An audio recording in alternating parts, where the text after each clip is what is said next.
নমস্কার। রাজ্য জুড়ে এখন খবর একটাই, বারুইপুরের যে ঘৃণ্য খুনের ঘটনাটা হয়েছে তার অন্যতম অভিযুক্ত প্রভাস মণ্ডলের এনকাউন্টার হয়ে গেছে। তো ঘটনা এই যে তিনি পুলিশি হেফাজতে ছিলেন, আপনারা সবাই জানেন যে গ্রেপ্তার হয়েছিলেন। তো তারপর পুলিশ তাকে হেফাজত থেকে ঘটনাস্থলে নিয়ে যায় যেখানে ঘটনাটা ঘটেছিল রাত 1টার সময়। সেখানে নাকি তারা ঘটনার পুনর্নির্মাণ করতে গিয়েছিল, খুনের ঘটনার পুনর্নির্মাণ। তো সেখানেই অভিযোগ অনুযায়ী বন্দুক নিয়ে তিনি নাকি পালানোর চেষ্টা করেন এবং আত্মরক্ষায় পুলিশকে গুলি চালাতে হয় এবং সেখানে প্রভাস মণ্ডল মারা যান। তো ভাবুন একবার, ঘটনাটা ঘটেছে রাত 1টার সময়। পুনর্নির্মাণের জন্য সারাদিন সময় পাওয়া যায়নি। রাত 1টার সময় অন্ধকারে ঘটনার পুনর্নির্মাণ করতে নিয়ে যাওয়া হচ্ছিল। চোখে বোধহয় বেড়ালের মতো আলো ছিল পুলিশের, কিন্তু অন্ধকারে তো আর ভিডিও তোলা যায় না, নিজেদেরও ভিডিও নেই, অন্য লোকও হাজির ছিল না, ফলে ঘটনার কোনো ভিডিও নেই। কোনো মিডিয়া দেখবেন যে কি হয়েছিল সেটা, গদি মিডিয়া যদি কেউ দেখে থাকেন, ডিম মিডিয়া, দেখবেন যে কি হয়েছিল সেটা দেখানো হচ্ছে। ওটা বিলক্ষণ এআই দিয়ে তৈরি, যদিও তারা এআই দিয়ে তৈরি জিনিস দেখাচ্ছে এরকম কিছু ডিসক্লেমার দিয়ে দেয়নি সঙ্গে। তো ঘটনার কোনো ভিডিও আমি এখনও পর্যন্ত চোখে দেখিনি, নেইও। তো কিন্তু অন্য ভিডিও দেখেছি, সেটা হলো এই প্রভাস মণ্ডলের শেষ দুটো ভিডিও, যেগুলো তিনি একদম পাবলিক জনতার সামনে উপস্থাপন করেছিলেন। তাকে যখন গ্রেপ্তার করা হয় তখন সেগুলো নানা চ্যানেলে দেখা গিয়েছিল, ইউটিউবের নানা চ্যানেলে। তো প্রথমটা ছিল গ্রেপ্তার হওয়ার সময়। তো আমি সেই ভিডিওটা দিয়ে শুরু করব। এটা অনেক চ্যানেলে দেখিয়েছে, আমি যেটা দেখাচ্ছি সেটা নিলাম গাঙ্গেয় সুন্দরবন বার্তা থেকে। দেখুন বাচ্চাটাকে কজন মেরেছে, কজন মিলে? চারজন ছিল। আমাকে ভয় পেয়ে গেছে, ও পিছনে গোলারও পাতুলে মেরেছে। কে পাতুলেছে কে? ওই আনন্দ বলেছিল একটা, আমার সাথে ভালো বন্ধু আছে। ওরা কি ধর্ষণ করেছে? আমি আমি আমি ওটা করিনি কিছু। কে করে ধর্ষণ করেছে? তোরা ওরা নিয়ে চলে গেছে। ওরা কি ধর্ষণ করেছে? আমার নিয়ে সমস্যা। আমি আপনাকে রিকভারি দিয়েছি, আমি থানাতে রিকভারি দেবো। ওরা কি রেপ করেছে? ওটা আমি দেখিনি না। কি বলেছে ওরা? কি বলেছে? ওরা নিয়ে চলে গেছে আমার থেকে। কখন অপহরণ করেছে? কত রাতে? ওই তখন বাজে প্রায় 9টা প্রায় 5:30 এরকম হবে। ওরা কজন ছিল? যারা চারজন ছিল। ওরা কি বললো? যে আমার ভয় পেয়ে গেছে, বলে তোরে মেরে দেবো। কেন? ওই আমি দেখে ফেলেছি তো সমস্যা। ওরা কি মেয়েটাকে তুলে নিল কিছু টাকা খাওয়ার জন্য। তুমি সমস্যাটা কি দেখেছিলে? সমস্যাটা হচ্ছে ওরা 50,000 টাকা চেয়েছে। কার কাছ থেকে? ওই মেয়েটা রেখে দিয়ে টাকা নেবে কিছু, মানে আটকে রেখে দিয়ে। হ্যাঁ মুক্তিপণ। হ্যাঁ ওই। আচ্ছা, আর এটা কি ওরা আগে থেকে পরিকল্পনা করেছিল? ওরা ছিল কখনো কল্পনা করা, পুরো প্ল্যান খাটানো ছিল। কে ছিল ওখানে? আনন্দ আছে, আর আনন্দ দুটো বন্ধু আছে। কি নাম কি তাদের? আমি একজনের চিনি, আর দুজনের চিনি না। আর মেয়েটাকে পেলো কোত্থেকে? পুকুর থেকে। না মানে কালকে রাত্রে মেয়েটাকে ধরলো কোত্থেকে ওরা? ওই রাস্তা থেকে নিয়ে গেছে। মানে মেয়েটা একলা ছিল? একলা ছিল না। কোথায় ঘটনাটা কোথায় হয়েছে? ওই আমাদের ওখানে সূর্যপুরে। মারলো কি করে? ও সুযোগে পাথরে দিয়েছে ওই আনন্দ। কজন ছিল অভিযুক্তরা? কজন ছিল? চারজন ছিল। ওই মেয়েটা ছেড়ে দেওয়ার কথা বলেনি? আমি বলি ছেড়েতে, আমার ঠেলে মেরে ফেলে গেছে। আচ্ছা, তো তুমি ওদেরকে কি হেল্প করলে? আমি হেল্প বলতে কি, আমার এখন কিছু বলার নেই তো। আমি ফেসে গেছি মধ্যিখান থেকে, দাদারা লাগতে আমার বাইরে তুলে নিয়ে এসছে। আর তোমার আনন্দ খুন করেছে? হ্যাঁ আনন্দ কি করেছে? ও পুকুরে পাথরে দিয়েছে। দিয়ে পুকুরে ফেলে দিয়েছে। পুকুরে ফেলে দিয়েছে। আচ্ছা, তোমার কি নাম? আমার নাম প্রভাস মণ্ডল। প্রভাস মণ্ডল। তোমার বাড়ি কোথায়? সূর্যপুরে। মেয়েটা বাড়ি কোথায়? মেয়েটা বাড়ি যায়নি, ওখানেই বাড়ি। তো কি দেখলাম? দেখলাম হচ্ছে ভিডিওতে প্রভাস নিজেকে সম্পূর্ণ নির্দোষ বলেছিলেন। তো তারও আগে যে কথাটা বলা দরকার, এই যে লোকটি এরকম করে হাঁটছে, একে কি দেখে আদৌ মনে হচ্ছে পুলিশের বন্দুক নিয়ে পালাতে পারে? তো এবং একজন পুলিশ ভিডিওর পিছনে এবং লোকটির হাত খোলা, আর বিশেষ লোকজন নেই। তো তখন সে পালালো না। যখন চারদিক থেকে পুলিশ ঘিরে আছে, কোমরে দড়ি টড়ি ছিল কিনা জানি না, থাকা খুবই স্বাভাবিক, সেখানে সে পুলিশি ঘেরাটোপের মধ্যে বন্দুক সে কেড়ে নিয়ে পালানোর চেষ্টা করলো এবং তারপর গুলি খেয়ে গেল। তো অবিশ্বাস্য লাগে, যাই হোক, অবিশ্বাস্য ঘটনা তো ঘটে। তো তিনি আর কি বললেন, যে বললেন নিজেকে প্রত্যক্ষদর্শী বললেন। তো তাকে ভয়ে দেখানো হয়েছে বললেন, এবং কারা ওই জঘন্য কাজ করছে তাদের নাম বলে দিলেন। তো প্রভাস সত্যি বলেছিলেন না মিথ্যে বলেছিলেন জানার আর কোনো উপায় নেই। তো কিন্তু বাকিদের যে গ্রেপ্তার করা হয়েছিল এ নিয়ে কোনো সন্দেহ নেই। শুনতে পাচ্ছি যে প্রভাসের সাক্ষ্য ধরেই বাকিদের গ্রেপ্তার করা হয়েছিল, শোনা কথা, নানা ইন্টারনেটে নানা জায়গায় ঘুরে বেড়াচ্ছে। তো আমার ব্যক্তিগতভাবে ধারণা ছিল প্রভাস বোধহয় রাজ সাক্ষী হতে যাচ্ছেন। তো হয়তো সেটা সম্পূর্ণ ভুল ধারণা, কিন্তু জানার কোনো উপায় নেই, কারণ তিনি মারা গেছেন। তো এইটা হলো প্রথম ভিডিও। দ্বিতীয় ভিডিওটা হচ্ছে পুলিশি জেরার। তো কোন পুলিশি ব্যবস্থায় এরকম একটা বিছানায় বসে জেরা হয় আর সেই জেরার ভিডিও ফাঁস হয় সেটা আমার জানা নেই, কিন্তু ইন্টারনেটে এটা ঘুরে বেড়াচ্ছে। তো সেটা আগে দেখুন।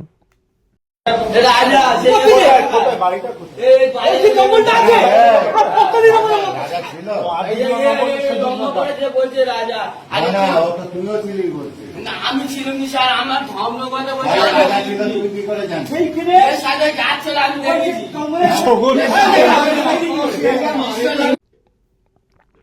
তো শুনতেই পেলেন যে এখানে প্রভাস রাজা বলে একজনের নাম বলছিলেন, সেটা কে আমার জানা নেই। কিন্তু যেটা দেখা যাচ্ছে যে এক হচ্ছে মোট 4টি অস্বাভাবিক মৃত্যুর ঘটনা ঘটে গেছে এই ঘটনা ঘিরে। তো একই পুকুর থেকে আমরা পেয়েছি 2টি লাশ। একটি হলো ওই বাচ্চা মেয়েটির, যাকে ঘিরে এই ঘটনা শুরু। দ্বিতীয় আরেকজন স্থানীয় বাসিন্দার লাশ, তিনিও নাকি 72 ঘন্টা ধরে নিখোঁজ ছিলেন। তো আগের দিন বলছিলাম যে বাজ একই জায়গায় 5-7 বছর অন্তর পড়ে না, কিন্তু স্থানীয় দুজন লোক, একটি পুরুষ এবং একটি মহিলা একই সঙ্গে নিখোঁজ এবং তাদের লাশ একই জায়গা থেকে পাওয়া যাচ্ছে, কাকতালীয় হওয়ার সম্ভাবনা খুব কম।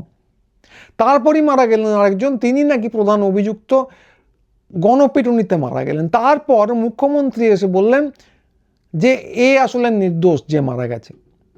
তো তারপর দেখা গেল তার নাম যিনি বলেছিলেন, ভিডিওতেই আমরা দেখতে পেলাম, তিনি আবার পুলিশের গুলিতে মারা গেলেন খুব রহস্যজনকভাবে। অন্ধকারে 1টার সময় ভিডিও করতে নিয়ে যাওয়া হয়েছিল, তিনি নাকি পালানোর চেষ্টা করছিলেন এবং গুলিতে মারা গেলেন। এগুলো হলো মৃতের হিসেব। তার সঙ্গে পুলিশের বিরুদ্ধে আছে আসামিদের ছেড়ে দেওয়ার অভিযোগ। বিজেপি নেতার নাম গেছে জড়িয়ে, সেই নাম যারা করেছিলেন তাদের বিরুদ্ধে আবার পুলিশ মামলা টামলা করছে, কাউকে নাকি গ্রেপ্তারও করছে বলে শুনতে পাচ্ছি, যদিও সেই বিজেপি নেতাও নাকি আবার আটক। তো এইটা যদি রহস্যজনক না মনে হয় তাহলে কি মনে হবে? তো এইটা 1 নম্বর জিনিস দেখলাম। আর দ্বিতীয় যে জিনিসটা দেখলাম সেটা হচ্ছে, সত্যি কথা বলতে কি, ন্যায় বিচারের সম্পূর্ণ পরাকাষ্ঠা যাকে বলা যায়। তো পুলিশ এখনো পর্যন্ত কি করেছে দেখুন। নতুন জমানা আসার পর যখন বিরোধীদের উপর ডিম ছড়া হচ্ছিল, টানা হয়ে গেছে, এই আগের দিনও মীনাক্ষী মুখার্জির উপর ডিম ছড়া হয়েছে, তার আগে মহুয়া মৈত্রের উপর হয়েছে, সাংসদ শীর্ষ নেতা বিরোধীদের, তাদের উপর ডিম ছড়া হচ্ছে, কয়েকটা ক্ষেত্রে পাথরও ছড়া হচ্ছে। তখন পুলিশ এবং কেন্দ্রীয় বাহিনী বস্তুত দাঁড়িয়ে দাঁড়িয়ে দেখে। এইটা হলো ন্যায় বিচারের প্রথম পরাকাষ্ঠা। যখন দিনের আলোয় বিরোধীদের কোমরে দড়ি পরিয়ে ঘোরানো হয়, তখন পুলিশ কিন্তু শুধু দর্শকই না, পুলিশই ঘোরানোর কাজটা করে কেন্দ্রীয় বাহিনীর পাহারায়। এইটা হলো ন্যায় বিচারের দ্বিতীয় পরাকাষ্ঠা।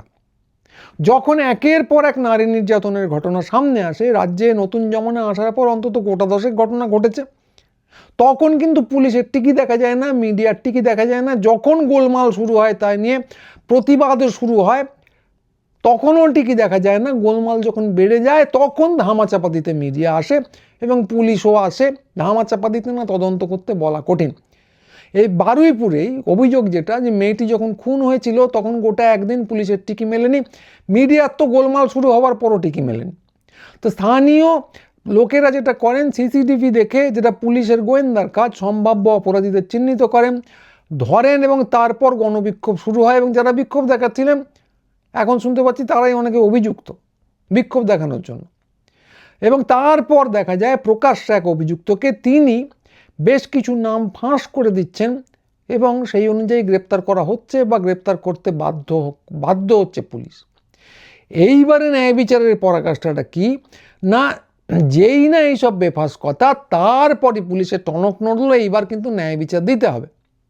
তো দিনের বেলা যারা কোমরে দড়ি দিয়ে ঘোরাচ্ছিল, তারা দিনের বেলায় ক্রাইম সিনে না গিয়ে ক্রাইম সিন রিকনস্ট্রাক্ট করতে, পুনর্নির্মাণ করতে রাত 1টায় নিয়ে গেল যিনি এই নামগুলো ফাঁস করে দিচ্ছিলেন তাকে। তো আগে যেটা বললাম যে ক্রাইম সিন রিকনস্ট্রাকশনের কোনো ভিডিও দেখা যায়নি এখনও, খুব সম্ভবত যাবে না, কারণ অন্ধকারে তো ভিডিও ওঠে না। কিন্তু ভিডিও ছাড়াই রাত 1টায় ক্রাইম সিনের পুনর্নির্মাণ করা যায়। তারপর সেই অভিযুক্ত নাকি পুলিশের অস্ত্র কেড়ে পালাতে যায়, তখন গুলি। কোন অভিযুক্ত, যে নাকি অন্যদের নাম বলে দিচ্ছিল। ফলে এইভাবেই পৃথিবীর বুকে ন্যায় বিচার নেমে আসে, যাতে আর কোনো বেফাঁস কথা, বেফাঁস নাম উঠে আসবে না। তো কথা হচ্ছে, ক্রাইম সিন রিকনস্ট্রাক্ট করতে তো 4 জনকেই নিয়ে যাওয়ার কথা। শুধু কি একজনকে নিয়ে যাওয়া হয়েছিল? নিশ্চয়ই না, নিয়ে গেলে 4 জনকেই নিয়ে যাওয়া হয়েছিল। তাহলে একজনই মারা গেল কেন? তো খরচা শব্দটা আমরা কয়েকদিন ধরেই শুনছি। তো আমাদের মাননীয় মুখ্যমন্ত্রীর মুখে শুনেছিলাম যে জমা করব সকালে, খরচা করব রাত্রে। এই গদি মিডিয়ার বিখ্যাত একজন সঞ্চালক ময়ূখ রঞ্জন ফেসবুক পোস্টে খরচা শব্দটা লিখেছিলেন। তো প্রশ্ন এখন এটাই যে এই খুন, এই রহস্যজনক একটা মৃত্যু হলো, এটা আসলে কেন হলো? এক হতে পারে খরচা শব্দটা চালু করে দেওয়া হয়েছে, সেক্ষেত্রে কারো কারো মুখ রক্ষার জন্য অন্তত একটাকেই মারতে হবে, যে বেটা বেফাস কথা বলছিল তাকেই মেরে দে, এরকম একটা অভিযোগ কিন্তু উঠে আসছে। একটা অভিযোগ তো সেটাও মারাত্মক। একজন বলে ফেলেছেন খরচা করব, তাই একটা লোককে মেরে ফেলা হলো, তো মারাত্মক ব্যাপার। দ্বিতীয় অভিযোগটা মারাত্মকতর, আর সেটা হলো যে নামগুলো উঠে আসছে তার পিছনেও তো আরও কিছু জিনিসপত্র আছে। ফলে সাক্ষী যিনি হতে পারতেন, যার সূত্র ধরে তাদেরকে গ্রেপ্তার করা হচ্ছে, তাকেই চুপ করে দেওয়া হলো, যাতে ঘটনাটা সম্পূর্ণ ধামা চাপা দিয়ে দেওয়া যায়। তো এটা আমার অভিযোগ নয়, বিরোধী দলের নেতারা করছেন, বিকাশ রঞ্জন ভট্টাচার্য করেছেন, অধীর রঞ্জনও এটা ঘুরিয়ে ফিরিয়ে একই কথা বলেছেন। তো কথা হচ্ছে যে এইটা যদি হয় এ তো মারাত্মক। এটা সত্যি হয়েছে কিনা আমি বলতে পারবো না, কিন্তু ঘটনা পরম্পরা যেদিকে যাচ্ছে, যেভাবে সমস্ত কিছু একটার পর একটা জিনিস, একটার লোক মারা যাচ্ছে এবং রাত 1টার সময় পুনর্নির্মাণ হচ্ছে এবং যে সাক্ষী হতে পারতো সেই মরে যাচ্ছে, তাতে এই সন্দেহগুলো উঠে আসা খুবই স্বাভাবিক। অনেকেই নাচছেন দেখলাম যে বেশ হয়েছে, খুন হয়েছে, মেরে দেওয়াই উচিত এইভাবে। তো যদিও পুলিশের সরকারি ভাষ্য হচ্ছে যে লোকটি গুলি করেছিল, তাই আত্মরক্ষার্থে পুলিশ গুলি চালায়। তো যারা লাফাচ্ছেন তারা এটাতে বিশ্বাস করেন না, তারা বলছেন বেশ হয়েছে, এরকমই হবার কথা। কিন্তু তারা কি এটা ভেবে দেখেছেন যে আসল অপরাধীরা হয়তো গলায় মালা পরে ঘোরার জন্য অপেক্ষা করছে? এরকম অপরাধী আছেন যাদেরকে গলায় মালা দেওয়া হয়েছে, ধর্ষণের অপরাধী, খুন ধর্ষণের অপরাধী। পশ্চিমবঙ্গে এরকম লোকজন আছেন যাদের বিরুদ্ধে ধর্ষণের অভিযোগ আছে, তারা এখন বিবৃতি দিয়ে যাচ্ছেন মজায়, সাধু সন্ন্যাসী ভেক ধরে। সারা ভারতবর্ষে তো আছেনই। তো যারা মারা যায়, যারা এনকাউন্টার হয় যাদের, তারা কিন্তু এরা নন। ক্ষমতাবানদের কখনো এনকাউন্টার হয় না, যাদের ক্ষমতা নেই তাদের হয়, এবং সেটা হয় মূলত আসল অপরাধীদের লুকোনোর জন্য। তো যাই হোক, এক্ষেত্রেও সেটা হয়েছে কি হয়নি বলতে পারবো না, কিন্তু সন্দেহ ঘনীভূত হচ্ছে, তার যথেষ্ট কারণ আছে। এবং কারণটা হচ্ছে, ব্যাপারটা শুধু এখানেই শেষ না। তো এই যে আমি অভিযোগগুলো করলাম, অভিযোগের আকারেই করলাম, সত্যি মিথ্যে জানি না, এই প্রশ্নগুলো আর অনেকে তুলছেন। আমি তো করলাম না, আমি অন্যদের কথা বললাম। বিকাশ রঞ্জন ভট্টাচার্য করেছেন, মানবাধিকার কর্মীরা করেছেন। তো এরপর যেটা হয়, মানবাধিকার কর্মীরা এই অভিযোগগুলো তুলেই তথাকথিত এনকাউন্টারের বিরুদ্ধে মিছিল করতে চেয়েছিলেন কলেজ স্ট্রিটে। তো সেটা বিলক্ষণ আটকে দেওয়া হয়, পুলিশ আটকে দেয়। তো শুধু এটাই নয়, এই জিনিসটা নানা জায়গায় হচ্ছে। তো তৃণমূল একটা মিছিল করবে, আগেই প্রোগ্রাম ছিল, তারপরে এই জিনিস ঘটে যায়, তার বিরুদ্ধে তারা বক্তব্য রাখছিল, তারা একটা মিছিল করবে ঠিক করেছিল। এবং সেই মিছিলটা প্রথমে পুলিশ পারমিশন দেয়নি, হাইকোর্ট থেকে পারমিশন নিয়ে আসা হয়েছিল, সেখানে মাইক ব্যবহার করতে দেওয়া হবে না, অল্প কিছু লোক যেন হয়, এটা ঠিক হয়। কিন্তু সকাল থেকেই দেখা যায়, সকাল থেকে দুপুর থেকে যাই বলুন, দেখা যায় যে ওখানে বিজেপি কর্মীরা ভিড় করছেন এবং তারা তৃণমূলের লোকেদের উপর হামলা করছেন। মিটিং মিছিল করতে দেবেন না, এরকমই দেখা যাচ্ছে, এটা ভিডিওতে দেখা যাচ্ছে। আগে ভিডিওটা দেখে নিন।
তো দেখতেই পাচ্ছেন যে আদালতের নির্দেশ ছিল যে ওখানে বেশি লোক জমা হতে পারবে না।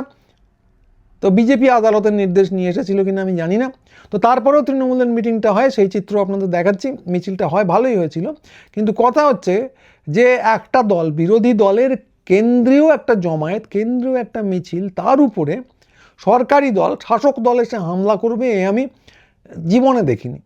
ছোটোখাটো ঝামেলা হয় নানা জায়গায়, স্থানীয়ভাবে হয়ে থাকে, তো সেগুলো খুব একটা আনন্দদায়ক ব্যাপার, উৎসাহব্যঞ্জক ব্যাপার বলে কেউ দেখায় না। কিন্তু এখানে একটা কেন্দ্রীয় স্তরের জমায়েতের উপরেই হামলা করা হয়েছে এবং সেটা বেশ আনন্দ করেই করা হয়েছে।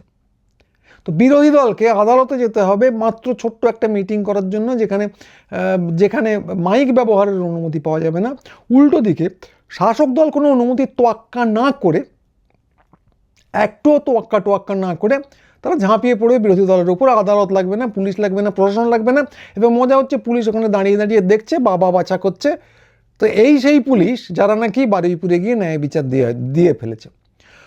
তো এইসব তো চলছেই পশ্চিমবঙ্গে, ন্যায় বিচারের পরাকাষ্ঠা যেটাকে বললাম, তো সবই দুর্দর্শ চলছে। বাংলার বুকে একদম ইউপি নেমে এসেছে যা বলা যায়। তো এই পুরো জিনিস নিয়ে আমাদের যে বিখ্যাত ডিম মিডিয়া আছে, তাদের ভূমিকা অসাধারণ। দুটো ভিডিও দেখবেন ডিম মিডিয়ায় চলছে, যদি আদৌ কেউ দেখে থাকেন। একটা হলো প্রভাস মণ্ডলের মা এবং বউ বলছেন যা হয়েছে ঠিক হয়েছে। এবং লক্ষ্য করে দেখবেন যে যারা বিক্ষোভ দেখাচ্ছিলেন তারাও কিন্তু বারুইপুর থেকে হাওয়া হয়ে গেছেন, তারা আর নেই। কাউকে খোঁজা হচ্ছে, কাউকে গ্রেপ্তার করা হচ্ছে, কেউ ভয়ে পালিয়েছেন, বিক্ষোভ আর হচ্ছে না। তো এর মধ্যে যে কি ভয়ের পরিবেশ তৈরি হয়েছে ভাবুন, যেখানে মা এবং বউ শোক প্রকাশ না করে পাথরের মতো মুখ করে বলছেন যে যা হয়েছে বেশ হয়েছে, এবং এটাকে হই হই করে দেখানো হচ্ছে। দেখুন, ওরা বললো মা আর বউয়ের কথায় বিচার হয়ে যায়, তাহলে আইন কানুন আদালতে সবের দরকারটা কি? তাদের উপর কি প্রভাব ছিল, কি ভয় দেখানো হচ্ছে, সেটা কি কেউ খতিয়ে দেখিয়েছেন? দেখায়নি। ডিম মিডিয়া ওই সমস্ত জিনিসপত্র দেখাচ্ছে না যে কি হয়েছে আসলে। 4টে খুন হয়েছে বললাম রহস্যজনকভাবে। যিনি বেফাঁস কথা বলেছেন তিনিই মরে গেছেন, যিনি গণপিটুনিতে মারা গেছেন তিনি নাকি নির্দোষ নন, স্বয়ং মুখ্যমন্ত্রী সার্টিফিকেট দিয়ে দিচ্ছেন। এইগুলো ডিম মিডিয়ায় পাবেন না। দেখানো হচ্ছে কোনটাই, দেখো মা আর বউ বলেছে। তো এটা বলে দেওয়া ভালো, সবাই জানেন যে পৃথিবীতে বিচার করতে গেলে আইন আদালত লাগে, গ্রেপ্তার করতে গেলে পুলিশ লাগে। পুলিশ শাস্তি দিতে পারে না, মুখ্যমন্ত্রী প্রশাসন শাস্তি দিতে পারে না, আদালত দিতে পারে। এই বিভাগগুলোকে আলাদা রাখা হয়েছে যাতে অপপ্রয়োগ না করা হয়, কোনো কিছু ধামাচাপা না দিয়ে দেওয়া হয়। তো আগে মিডিয়ায় বেরিয়ে যাবে এই ভয়ে, এগুলো থেকে বিরত থাকতো প্রশাসন, পুলিশ ইত্যাদি। এখন মিডিয়ায় সরাসরি বলছে যা হয়েছে বেশ হয়েছে। ফলে এখন এক্সিকিউশনার, জাজ এরা সবাই এক হয়ে গেছে। প্রসিকিউটর, এক্সিকিউশনার, জাজ সবাই এক। তো এটা যদি ন্যায় বিচার হয় তো খুব ভালো। আর দ্বিতীয় যেটা হচ্ছে সেটা হচ্ছে মমতা বন্দ্যোপাধ্যায় কাকে নাকি একটা চড় মেরেছেন নিজের কর্মীকে রাগ করে, সেটা দেখানো হচ্ছে। আরে ভাই, একটা গোটা বিরোধী দলের মিছিল হামলা করে বাতিল করে দেওয়া হলো, কেন্দ্রীয় জমায়েত, সেটা বড় ব্যাপার না। উনি কাকে একটা চড় মেরে ফেলেছেন সেটাই এখন হই হই করে দেখানো হচ্ছে। তো এই হচ্ছে ডিম মিডিয়ার অবস্থা। তো অবস্থা এরকম, আমরা জানি, নতুন কিছু বলার নেই। প্রশ্নটা হচ্ছে যে এই যে ন্যায় বিচার বলে যেটা চালানো হচ্ছে, সব দিকেই ন্যায় বিচার, ডিম ছোঁড়াও ন্যায় বিচার, দড়ি বেঁধে ঘোরানোও ন্যায় বিচার, একজন নাম পাস করে দিলেন সে মরে গেল সেটাও ন্যায় বিচার, এবং বিরোধী দল সে নিয়ে কথা বলতে গেলে আটকে দেওয়া হবে, তাদের উপর হামলা হবে, সেটাও ন্যায় বিচার। তো ন্যায় বিচারের পরাকাষ্ঠা চলছে। তার মধ্যে এই যে একটা পোড়া গন্ধ বেরোচ্ছে, এটাকে কি এইভাবে চেপে দেওয়া যায়? ন্যায় বিচারের তো বস্তুত মৃতদেহ, তার উপর পারফিউম ছড়িয়ে কতদিন আর গন্ধ আটকে রাখা যায়? তো প্রশ্নগুলো খুব জরুরি। এবং যেহেতু এটা এই ন্যায় বিচার এবং তথাকথিত এনকাউন্টার দিয়ে শুরু করলাম, ফলে দাবিটা খুব পরিষ্কার যে কোনো রকম মবের বিচার চাই না, কোনো রকম আইন বহির্ভূত বিচার চাই না, কোনো খাপ পঞ্চায়েত চাই না, কড়া শাস্তি চাই, সাক্ষ্য প্রমাণের ভিত্তিতে শাস্তি চাই, এবং কোনো কিছু ধামাচাপা দিয়ে দেওয়া হচ্ছে এই অভিযোগ করার সুযোগ যেন না থাকে। প্রশাসনের উচিত সেটা এনশিওর করা, এবং যারা আইনি বহির্ভূত হত্যার সঙ্গে জড়িত, যারা খুন ধর্ষণ করেছে, সকলের শাস্তি চাই। এটা আমার দাবি। যারা এই দাবির সঙ্গে একমত হলেন বা হলেন না, যারা হলেন তারা অতি অবশ্যই ভিডিওটা শেয়ার করবেন, বন্ধুবান্ধবদের পাঠাবেন, চ্যানেলটা সাবস্ক্রাইব করবেন। তো মনে রাখবেন যে প্রশ্ন তোলার অধিকার সবার আছে, আমার আছে, আপনার আছে, এবং যারা প্রশ্নগুলো তুলতে চান তারা অতি অবশ্যই সঙ্গে থাকবেন। আমাদের দোকান আছে কলেজ স্ট্রিটে, সেখানে আসবেন, আমাদের সঙ্গে যোগাযোগ রাখবেন। তো আজকে এইটুকুই, সবাই ভালো থাকবেন। একটু লম্বা হয়ে গেল, পরের ভিডিও নিয়ে খুব তাড়াতাড়ি আবার আসবো। আজকের মতো নমস্কার।